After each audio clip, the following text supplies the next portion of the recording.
Slenderman की डरावनी कहानी तो सबने सुनी होगी, पर इस डरावने चेहरे के पीछे छिपी है एक दुखद कहानी। इस मॉन्स्टर से पहले वो एक इंसान था और उसकी कहानी शुरू होती है एक दुख से। बचपन से ही साइमन सबसे अलग था। उसे अंधेरे जंगलों में बड़ा सुकून मिलता था।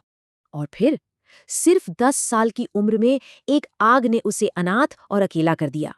वहीं जंगल में उसे एक बूढ़ी औरत और उसकी पोती एंजेलिना मिली, जिन्होंने उसे अपना लिया। साइमन और एंजेलिना इतने करीब आ गए कि वो जंगल ही उनका घर बन गया। लेकिन एक भयानक घटना उनके आने वाले कल का बुरा संकेत थी। होश में आते ही वो काले जादू और अपने होने वाले बच्चे पर मंडराते खतरे की बात करने लगी। इस चेतावनी के बावजूद उन्होंने शादी की और उनकी एक बेटी हुई, स्लेंड्रीना। जब स्लेंड्रीना 14 साल की हुई तो घर में अजीब चीजें होने लगीं। एक काली परछाई उसे दिखने लगी और डरावनी आवाजें सुनाई देने लगी। और फिर एक दिन साइमन ने घर आकर कुछ ऐसा देखा कि उसके होश उड़ गए। उसने देखा कि उसकी पत्नी और बेटी जमीन पर बेजान पड़ी हैं।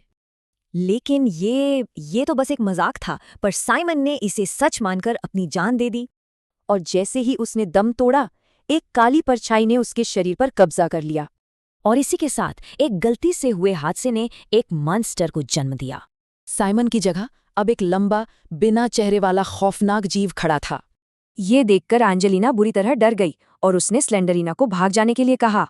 स्लेंडरीना तो भाग गई, पर उस जीव ने एंजेलिना को अपनी डरावनी दुनिया में खींच लिया। और तभी से स्लेंडरमैन अपनी खोई हुई 14 साल की बेटी को ढूंढ रहा है। तो क्या वो एक दुखी पिता है या एक क्रूर मजाक से पैदा हुआ मॉन्स्टर?